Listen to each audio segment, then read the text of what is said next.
orang Timor, orang Alor, tadi masih orang Jawa. Saya di Kenduri Cinta ini udah beberapa tahun, terus saya datang waktu itu pernah yang ada episode waktu Mbah Nun sama orang Inggris yang kerjanya di Inggris itu. Saya menanyakan waktu itu pertama kali saya bertanya sama Mbah Nun tuh, kok saya kan disuruh bertanya sama orang Inggris itu. Saya bilang sama dia, kok mau-maunya gitu, kenal sama Mbah Nun dan main sama Mbah Nun gitu. Saya makin yakin bahwa Mbah Nun itu diberi orang pinggiran, ya nggak apa-apa. Itu yang diajarkan sama Mbah Nun buat kita sebenarnya. Waktu ada beberapa tema di Kenduri Cinta itu kedaulatan diri, berdaulat atas diri sendiri. Yang saya lihat cuma apa yang dilakukan sama Mbah Nun sekarang, ya Mbah Nun berdaulat atas kepinggirannya ini gitu. Dan itu yang tidak semua orang, tokoh-tokoh nasional bisa lakukan. Dan kebanyakan dari mereka tidak punya kedaulatan diri, akhirnya terbawa oleh hal-hal yang sifatnya mungkin dalam tanda kutip materialistik gitu. Dan saya sangat mencintai Mbah Nun, luar biasa. Saya belajar benar tentang bahwa hidup adalah puasa, hidup adalah berdaulat. Apapun kita dan bagaimanapun kita bisa berdaulat tanpa harus mengandalkan siapapun kecuali Allah sama Kanjeng Nabi Muhammad SAW. Dan puisi yang dibilang orang pinggiran itu, ya buat saya makin ke pinggir Mbah Nun kita makin cinta kok. Itu yang saya dapat, karena Mbah Nun mengajarkan pinggir itu bukan berarti hina, enggak. Karena Mbah Nun berdaulat atas kepinggirannya itu, makanya kita makin cinta dan makin sayang sama Mbah Nun dan ada di hati kita semua. Jadi ada di situasi yang dipinggirkan di lingkungan atau di lingkungan pekerjaan, ngerasa aku dipinggirin sama teman-teman gua atau dipinggirin sama atasan gua, selama kita masih berdaulat dan konsep puasa ngerem ngegas dalam hidup itu masih kita pegang, saya meyakini. Dan itu saya belajar dari Mbah Nun beberapa tahun ini di Kenduri Cinta. Makasih Kenduri Cinta, makasih Mbah Nun. Saya nggak tahu Mbah Nun itu dulu siapa. Bahkan saya nggak tahu bahwa di Reformasi 98 ada orang yang namanya MH Ainun Najib yang ketemu sama Pak Harto. Saya nggak tahu MH Ainun Najib itu siapa. Dan akhirnya saya mengetahui di Kenduri Cinta, dan itu nggak buat saya bangga-banggain juga gitu. Mbah Nun selalu mengadarkan sama kita, kalau kamu kultus sama saya copot celana nih. Dan itu yang buat kita, kok ada ya orang yang mau tidak dikultuskan padahal banyak orang mengakui itu gitu. Ini benar-benar ekstrim dan ini luar biasa gitu. Ini akhirnya bentuk kecintaan kita yang ada, ya nggak apa-apalah mau dibilang pinggir, mau dibilang apa gitu. Bahwa yang saya yakin Mbah Nun sedang berpuasa sepanjang hidupnya, itu aja. Kalaupun Mbah Nun harus berbuka, nanti biar Allah yang kasih jalan, karena itu yang sering diajarkan sama Mbah Nun buat kita. Setidaknya saya bangga tahu Mbah Nun. Saya orang Timor, saya ada keturunan Jawa sedikit dan saya bangga akan ketimoran dan kejawaan saya. Bahwa Mbah Nun suka bilang, wong Jawa itu, kadang-kadang orang Timur suka itu juga, Mbah. Kok orang Jawa aja gitu. Dan saya pahami itu dari Mbah Nun, benar-benar ternyata orang Timur, orang Jawa adalah orang Indonesia. Semuanya saudara-saudaraku di Kenduri Cinta. Saya bangga dan cinta sama Mbah Nun sampai ya saya mudah-mudahan saya bisa berpuasa dan berdaulat atas diri saya. Doain saya Mbah Nun dalam proses berjalannya juga. Assalamualaikum warahmatullahi wabarakatuh. Saya mohon izin menanggapi ini. Sebelumnya tadi ada satu ya, supaya langsung nyambung pikirannya. Yang pertama, kalau saya pakai pamrih pribadi, saya memang menunggu kalimat murni dari Anda seperti itu. Jadi Anda tidak perlu terganggu oleh pendapat orang tentang Anda, caci maki orang tentang Anda. Anda konsentrasi pada apa yang Anda yakini, yang Anda berdaulat atas itu, dan Anda terus kerja, Anda terus berjalan. Itu yang sebenarnya saya mau cek malam hari ini. Dan pelan-pelan akan muncul seperti itu. Ini Jawa dan Timor. Timor mana? Jawa. Timur ya Alor. Alor ya, Alor. Sahabat karib saya juga orang dari Flores ya. Sahabat yang sekarang di Malaysia itu ya, yang pernah datang ke Makyan. Pertama, yang kedua gini Mas, Anda kan tidak bisa menghadapi medsos itu, wong itu bukan urusan orang yang bisa face to face. Diajak diskusi juga nggak mau, ya toh. Disuruh tampil terbuka juga nggak mau. Jadi berarti dia bukan urusan akal sehat, dia urusan bawah sadar. Jadi Anda serahkan itu kepada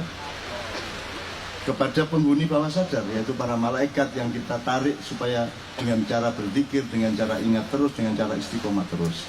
Jadi teman-teman maknya tolong tidak usah terlalu pusing memikirkan nasib saya dimaki-maki orang, gitu loh.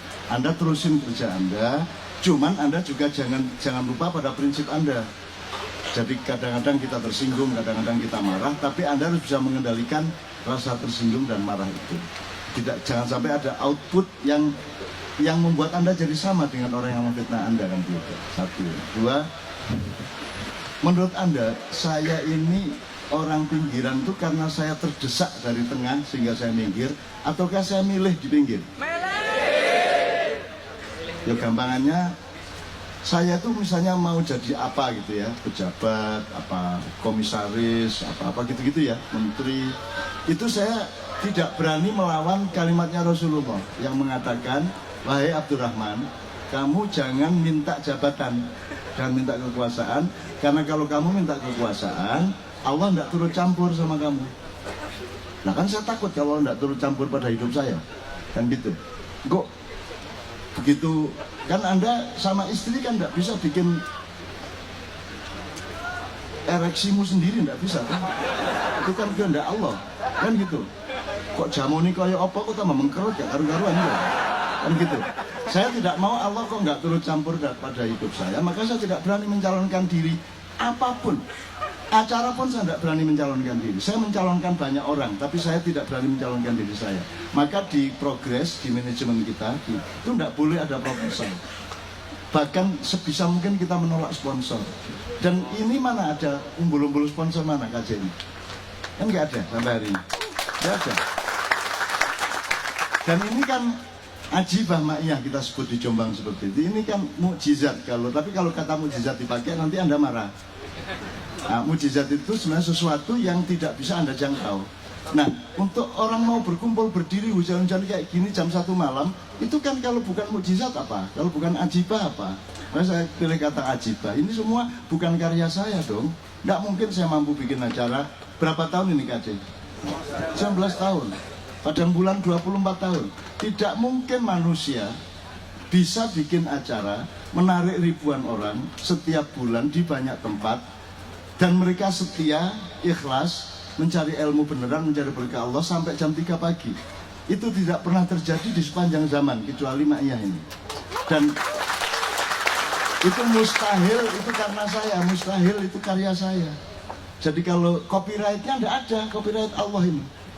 Dan saya tidak masalah dengan itu, karena memang saya bukan karya saya kok.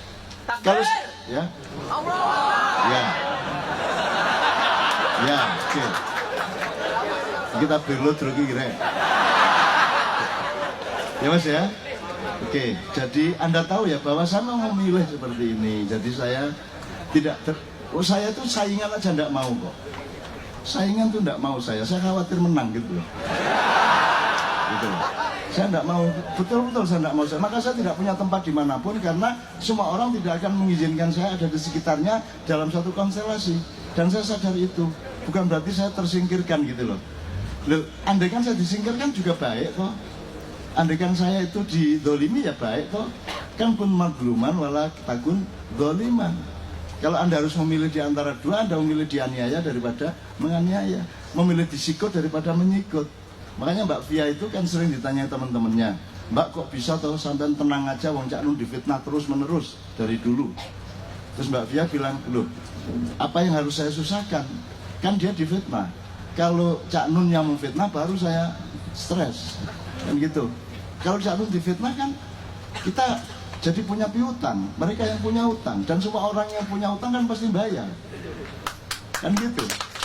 Nah, debt kolektornya Israel. Kan gitu. Jadi kenapa? Oh, saya dapat piutang kok, saya dapat saldo ya Mas. Begitu difitnah saya dapat tambahan saldo itu dalam hidup saya. Jadi saya seneng-seneng aja sama Mas Budi ini, saya terima kasih sekali. Terima kasih Anda begitu sama saya terima kasih. Dan saya tidak marah sedikit pun Cuman kalau saya tiba-tiba muncul dalam mimpimu, jangan salahkan saya. Karena itu juga bukan saya, itu Allah itu. Yang bikin begitu itu Allah, bukan saya. Karena yang saya datangi dalam mimpi kan banyak sekali. Banyak sekali. Tidak hanya ribuan. Kemarin Nyun Sewu saya diundang Pak Saidiman, mantan jenderalnya Pak Harto dulu, Suryadi Projo itu. Ternyata yang terpenting dari rapat dengan Pak Kui, dengan beberapa orang yang lain ya, untuk bicarain 22 Mei itu. Yang menarik bukan rapatnya, karena rapatnya saya juga tidak bisa jawab dan saya tidak setuju sama idenya.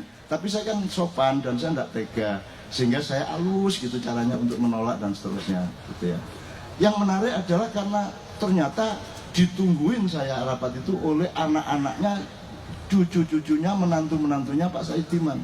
Terus mereka begitu selesai langsung saya diserbu foto bareng mereka dan mereka bilang, Cak Nun tuh ngimpiin saya terus loh.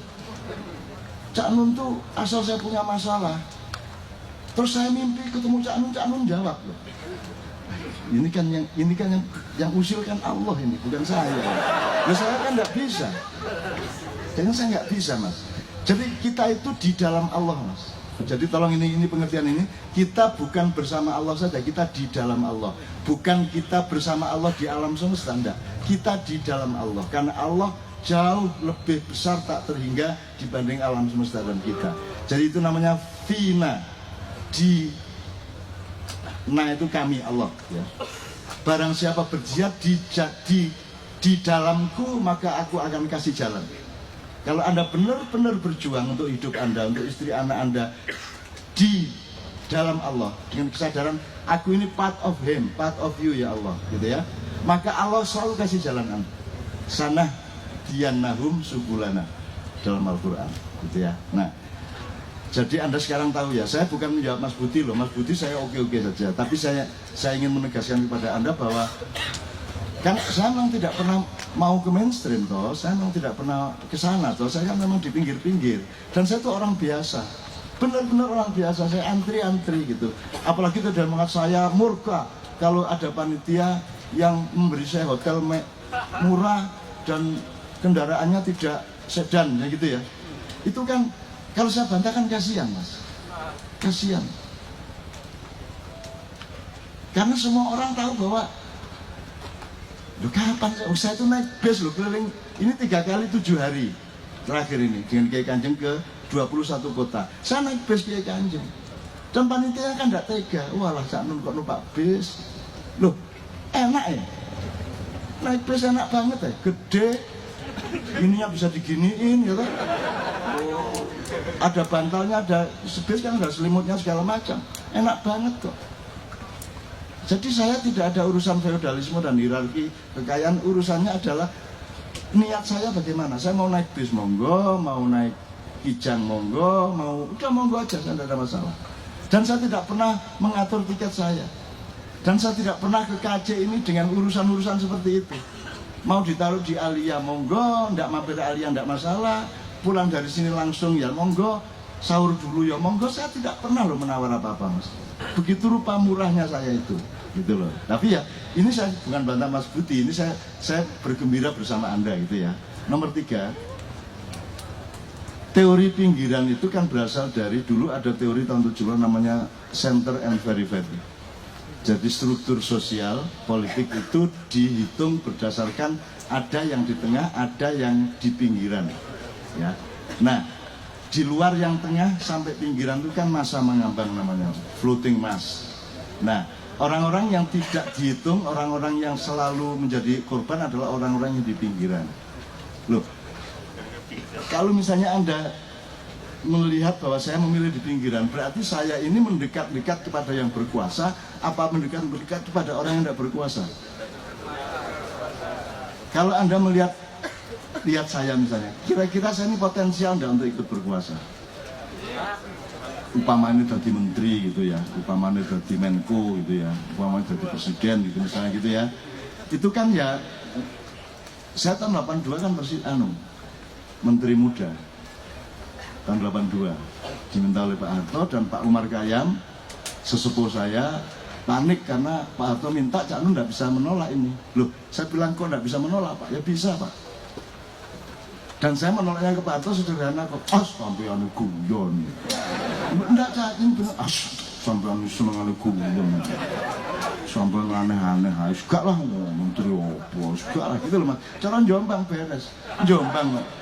Jombang duwe utange malah muring-muring karo sing utangi. Ya. Jombang lak ngono. Ditagih debt collector di Jombang kan tambah dadi anak buah sing kok ditagih kan. Blontang itu ditagih sama Kartolo. Tang wis suwe lho kan utang gak bayar-bayar. Lu karepmu ya apa lho? Kon ku rene iku kate nagih. Kon wis nyelidiki ta gorong aku duwe dhuwit ta gak? Wong kon gak ro aku duwe dhuwit ta gak kok wani nagih. Nek ancane jelas aku duwe dhuwit, tagih. Kon gak ro sih. Lah saiki tak kandhani aku gak duwe dhuwit. Lah gendeng kon iku nagih nang wong gak duwe dhuwit. Kudune rene iki ngutangi meneh. Gitu. Lho kalau Jombang kan gitu Mas logikanya Mas. Awas kan gak usah guyon karo bojomu. Gitu ya Mas ya. Jadi itu center very. Jadi insya Allah kita terusin kebahagiaan kita. Mari kita bahagia betul dengan maknya kita ini. Dan jangan khawatir nanti yang menumbuhkan pohon masa depan Indonesia Allah bukan kita. Yang penting kita menyirami terus menerus dan melahirkan betul generasi muda yang berdaulat, yang mandiri, yang nasionalis, yang betul-betul cinta kepada tanah air dan rakyat Indonesia semuanya. Gitu ya.